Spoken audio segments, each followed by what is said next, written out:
Okay. The second amendment is the power and duties of the board. No? So section number 4, yan yung power and duties ng Board of Civil Engineers.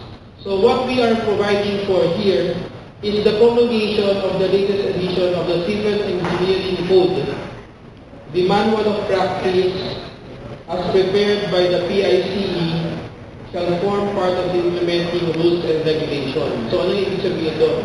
At present, sino na nakakita ng Manual of Practice ng PICE? Meron tayong Manual of Practice, nakita niyo yung half-bag size na libro. Kapag na-promulgate itong law na to, yung ating practice is now being governed by the Manual of Practice na pinabit natin. So makita niyo doon, nandun ang lahat ng pwede natin gawin na CE, meron example ng ating mga contracts, tapos nandun din yung proposed fees. Kapag yung Manual of Practice, nakalagay doon kung ano yung mga fees natin for construction, fees natin for consultancy. Ngayon, kapag like the genetic engineers, di ba? Ang genetic engineers, kapag meron silang ginawang certain service, they will always refer to their Manual of Practice. So, nagkakaroon sila ng minimum amount of fees. Di ba kapag sa GE, sabi nila, pag-relocation, ito ang minimum. I think mga pag-relocation, ang minimum nila is 10,000. So ngayon, kapag nag-ask ka ng relocation survey sa GE, sinabi niya 10,000, hindi ka pwedeng magsabi yun lahat ng genetic engineers or karamihan ng genetic engineers. Ngayon, with our Manual of Practice, if you have seen the contents of the Manual of Practice, you will see there yung mga proposed or yung mga required fees ng civil engineer.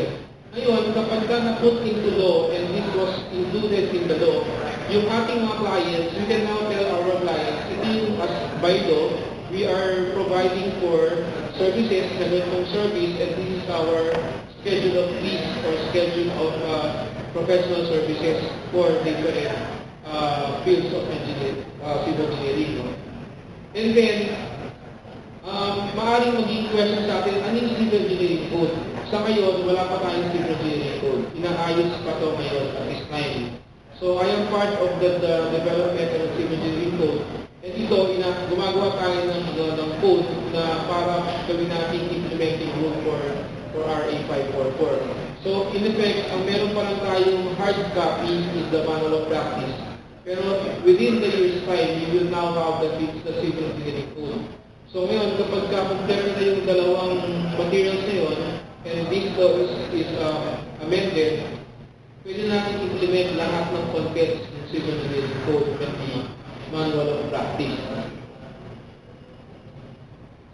So what other changes in Section 4? Ito yung isa sa major change, no? So Section 4A, we are adding earlier to encourage professional development. Yun yung sa isa nating objective. And then here, for RA 544, we are now in ngayon, what are the recognized branches of civil engineering? In Section 4A, we are also amending that, and we are now including new branches of specialization in civil engineering. So you have there construction management and engineering, you have environmental energy engineering, and then you have the technical engineering, you have structural engineering, transportation and water resources engineering. So, una, construction management and engineering. So, if this is the practice law is to construct or manage construction projects, then you or manage consultancy projects, then you would fall in under construction management. And then you have, under Meteor Convention last year, we are only focusing on 5 specialty divisions. Just recently, ang sinamingit na may impact, that was passed last month sa board. No? We are now adding environmental energy hazard assessment. Yung environmental geohazard assessment, kapag gumagawa ka ng mga site developments, you have those. So, kapag yung ECC, kapag gumagawa ka ng kahit na anong structure o kaya site development, kailangan ng ECC regardless kung ano profession. So ngayon, meron na ngayon na requirement, kailangan mo maging preparer, ECC accredited preparer, pero meron ka na kailangan ng pass na accreditation. Ngayon, are aware of the requirements of building officials that they will not approve the plan unless otherwise you have a certification from the DOL about safety. Even the project is just a small bungalow house. Sir, yung bago yan. Bago ko nalaman. Kasi I am doing construction management for a project. For a project dati sa ordinance. Kasi hindi siya... Kasi di ba meron tayong... Nasa listahan na ba yan ng mga requirement namin for building?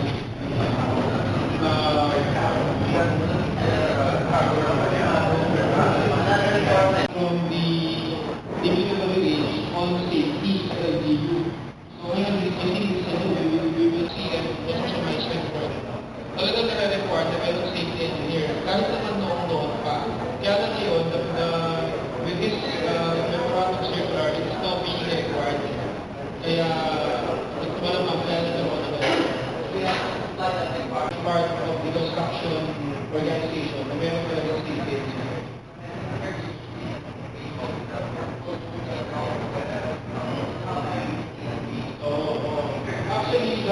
And hydraulic engineering.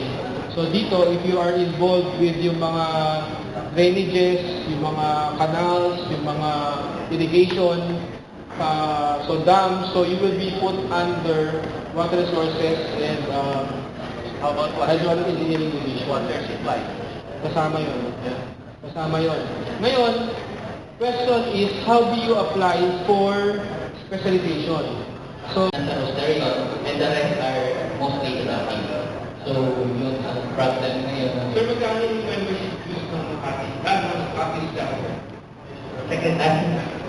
It would be automatically life member para sa next, wala na sila babayaran. Parang ganun. Kasi ito mo natin itakal yung mga problem. Parang engineering, di ba? Kasi alam mo yung problem, isa-isahin natin pag-usapan kung paano natin ito. First muna, I would like to... I'm Engineer Jose Arabia, just came from Libya. Yes, sir. I was a member before Bertangas, PIC President in 1984. I swear my letter to PICE.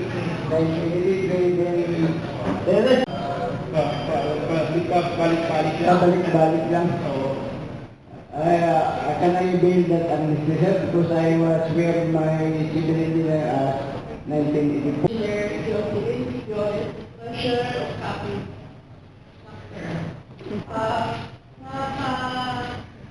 Inform everybody that the new members new members of the Philippine Institute of Civil Engineering Technology, kung mag-register sila sa CAPI, ang sinisinyo namin is 350. Chapter is 350.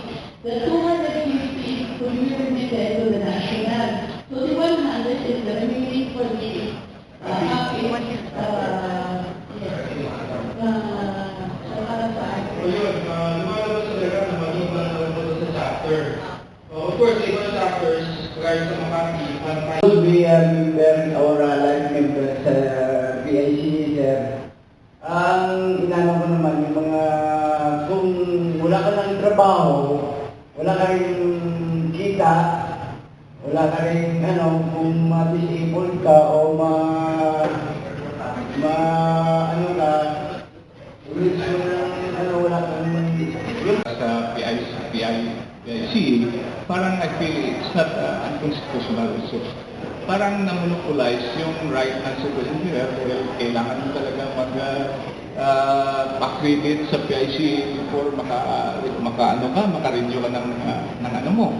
Sa akin, parang gano'n lang yung impression ko. So I think siguro magbuti pero still active.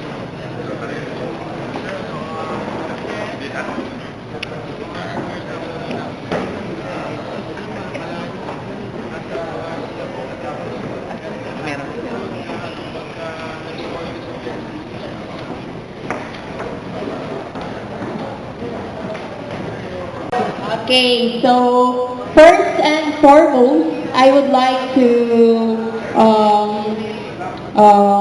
thank you for Sir Edgar Agana, for Sir Ronaldo Ison. Our water direct set of products, we made water available whenever and whatever. So, we direct water, that's thermobar. Yung kanina po ng PPR pipes na sinabi nila.